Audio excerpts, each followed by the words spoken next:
Good morning. Thank you ever so much for joining us, Robert. So, in answer to our viewers' questions, if we cut the budget for defence, does that put us at risk? Good morning. No, not necessarily. So, just to take stock of where we are in this conversation, 4 of the 8 hopeful leadership candidates have explicitly stated that they will raise defence spending. Now, on the one hand, that's obviously important, and it's significant to note given the current security situation in Europe and further afield. However, what will be interesting is to note how they actually plan on doing so. You mentioned, obviously, with lowering taxes as well. But what's interesting and more important is actually these increases to defence spending will take place over this decade. So we're not talking about an immediate uplift over the next year or even this government session. So we're talking about a small to medium term increase in defence, which, like I mentioned, is actually incredibly relevant and timely.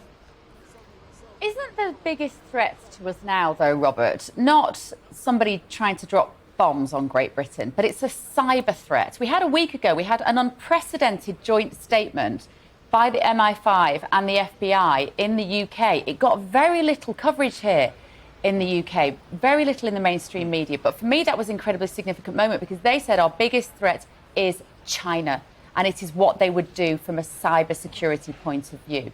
So maybe we don't need so many tanks and bombs anymore.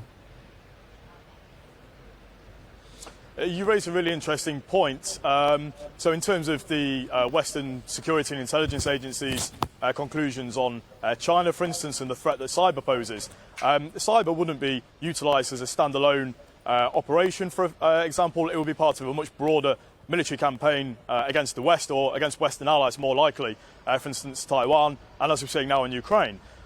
So there does need to be an increase in cyber. However, this was announced only 2 years ago with around 400 to 500 million pounds over the next 4 to 5 years increase in cyber. That's an enormous raise. So now really we need to look further afield. And like I say, it's how defence spending will be managed and increased over the next sort of 7 to 8 years.